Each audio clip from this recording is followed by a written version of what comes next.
Good afternoon and welcome to another edition of the Uplift with Vision. I'm Reverend Patti Paris. I'm here to welcome you. We're going to pray in and then we're going to talk about it. We're going to go questions and answers today. I thought it would be really a good idea. So let's pray in first. I am so grateful to be alive. So grateful that Spirit has sought to express itself as me. I'm so grateful that Spirit expresses itself as all beings everywhere, and that everyone that I meet, everyone I know, everyone I see, all people that I run across are some part of this whole life of God, this wonderful, diverse, dynamic, funny, humorous, joyful, harmonious life of God. That wherever we look, whoever we see, we know that too is God.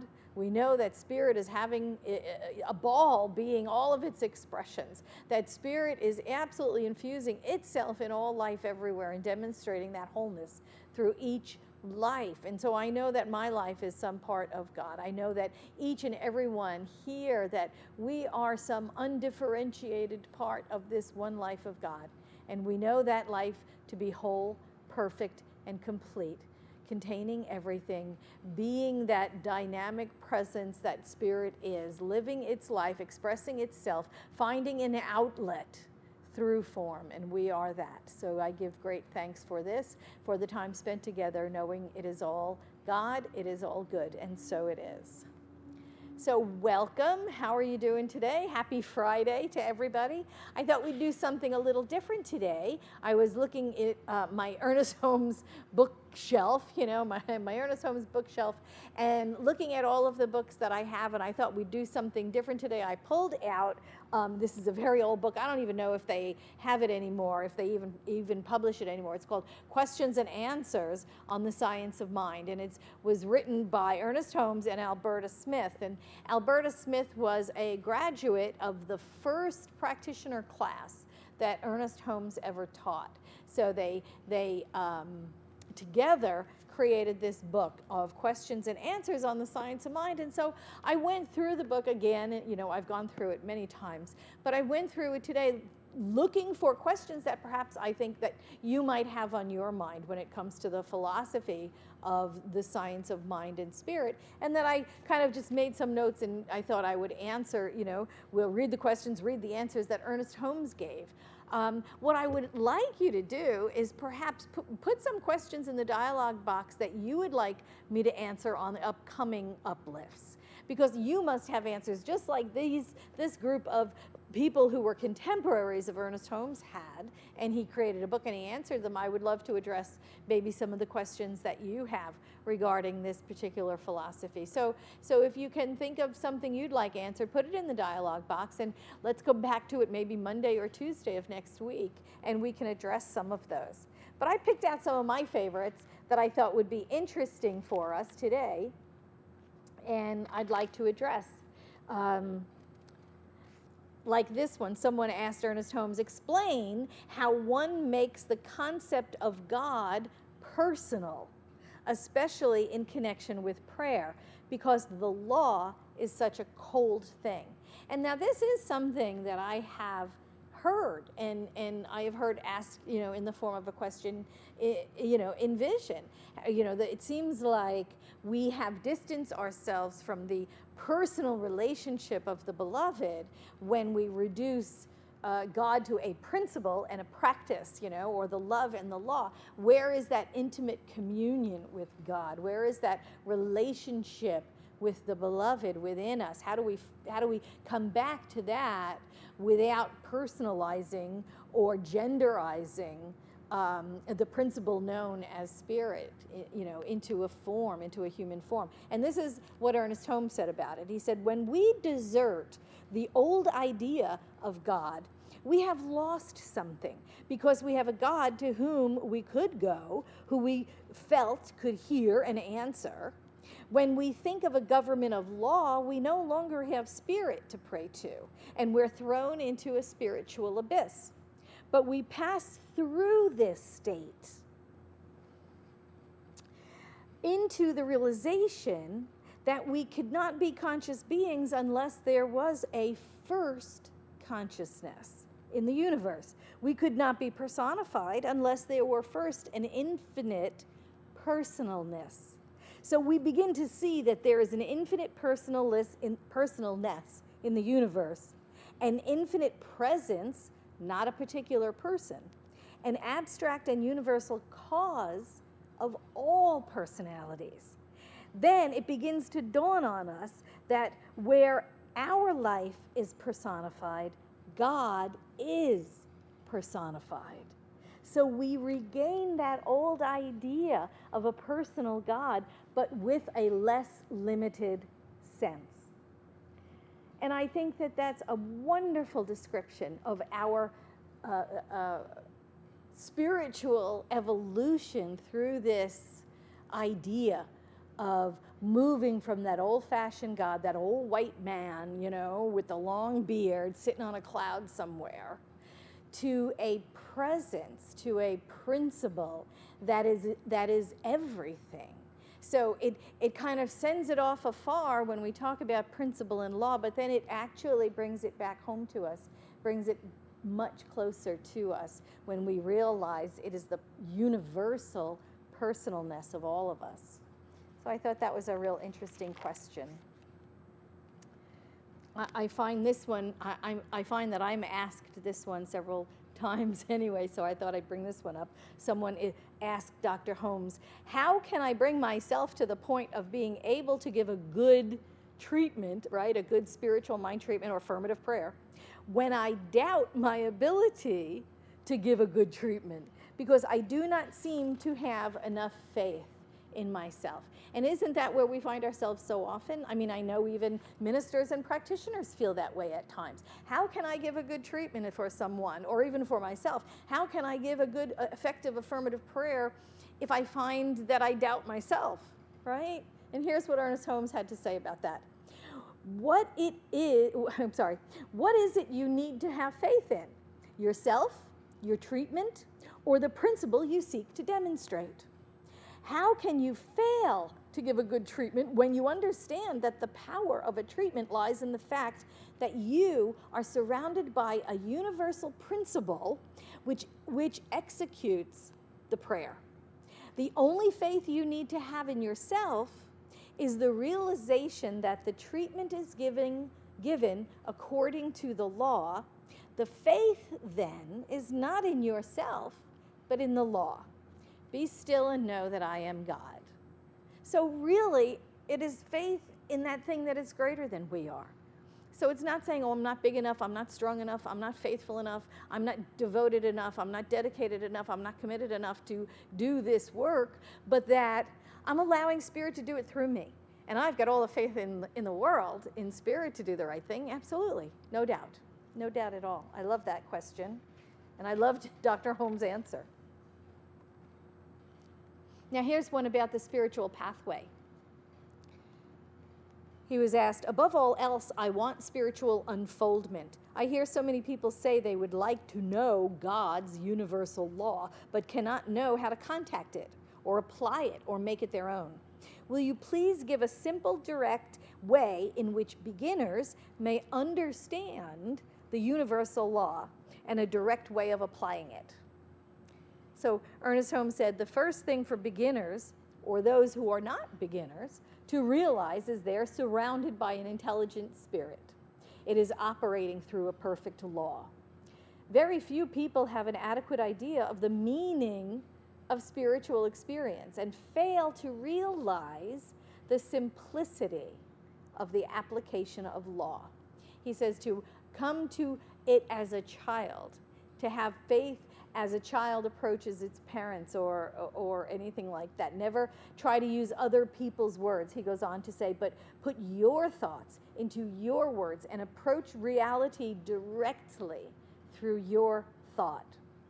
That which the sages and the saints have known forever, you can know, and you do know as well as they. Let nothing stand between you and principle. Believe it with all your mind and all your heart. Spirit is making itself manifest through you. So I thought those were some real interesting questions. Let's see, what else do we have here? I mean, I found some of these very, oops, where'd it go?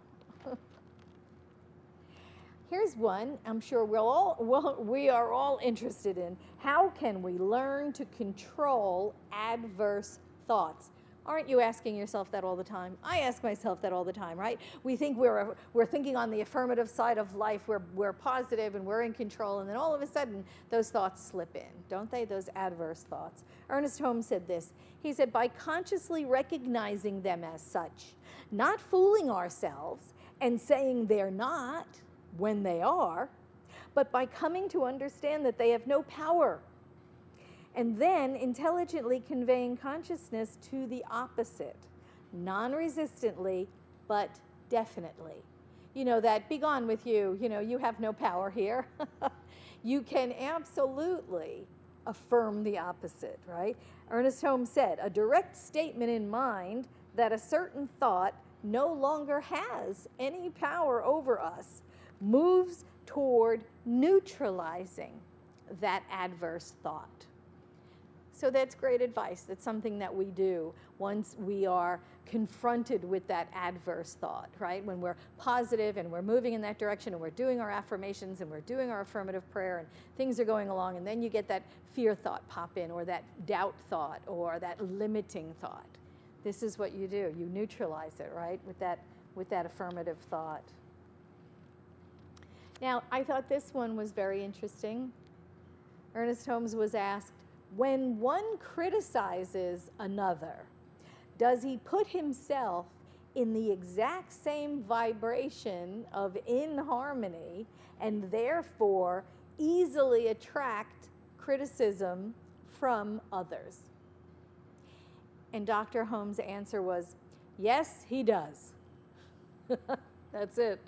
Yes, he does. So it would behoove us to keep our criticisms out of our minds and out of our thoughts, don't you think? Yeah, he had nothing else to say about that, but yes, when you criticize others, you invite that same criticism back into your own experience of your own life. I have a couple more here.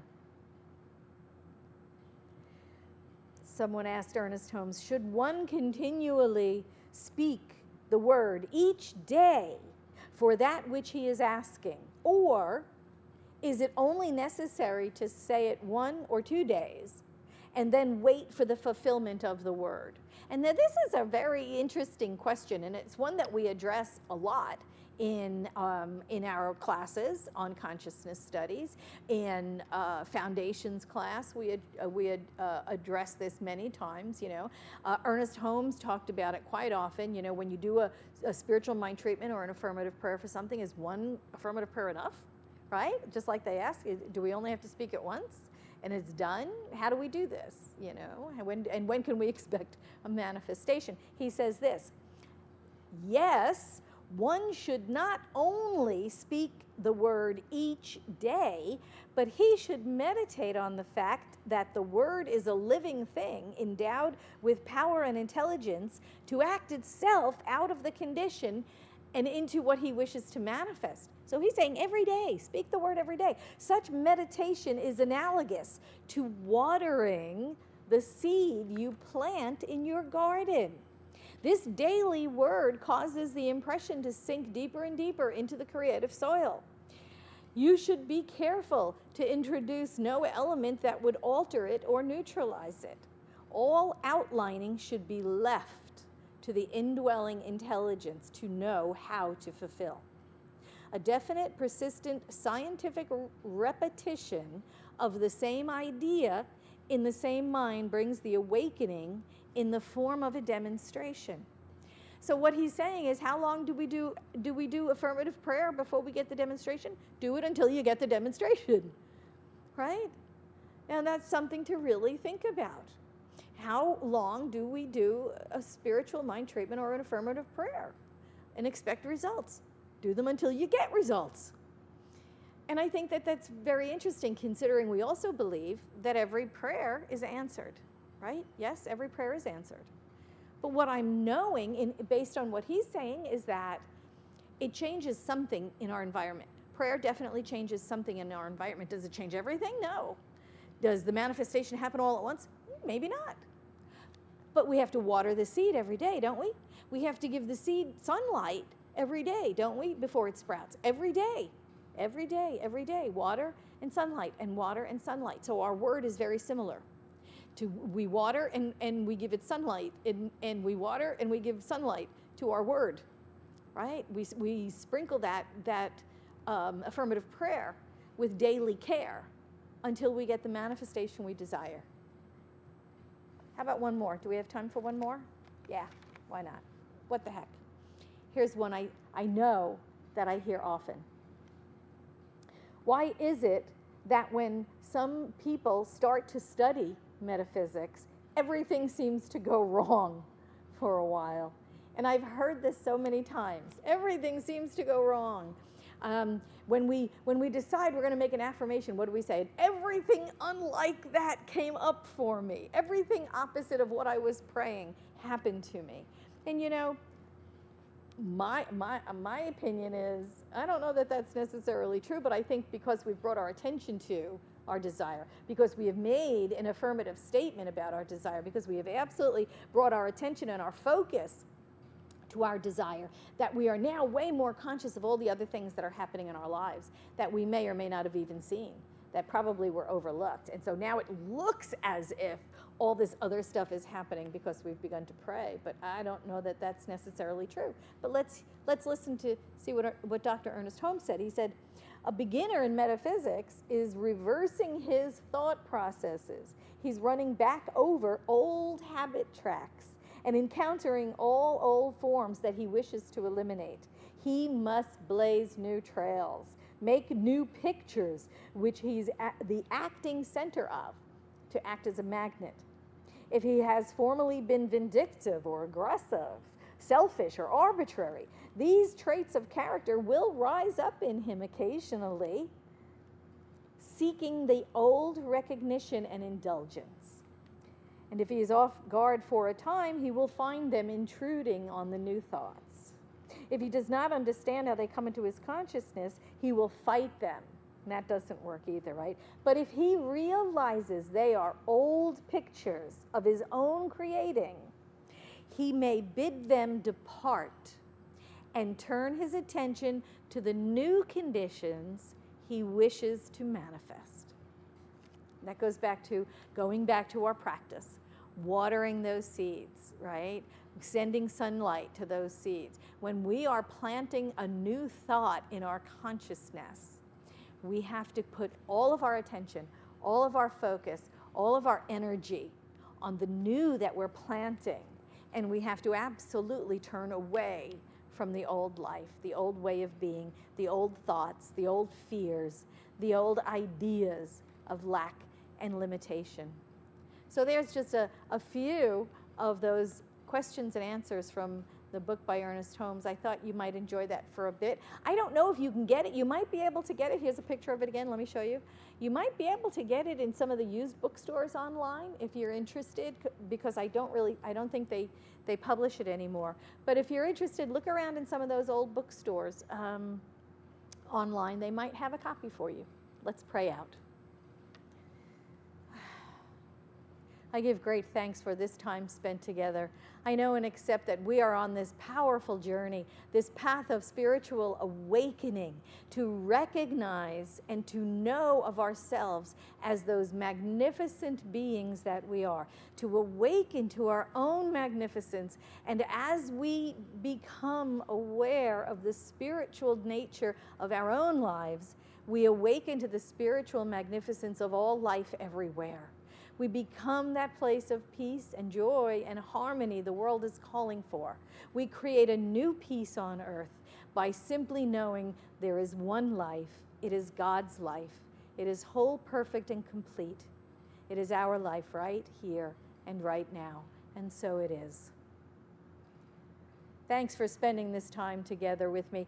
Don't forget, remember to put your own questions in the dialogue box below, and we'll go back to them on Monday, and we'll pull them up, and we'll see what questions that you might have about the science of mind and spirit that you would like answered right here.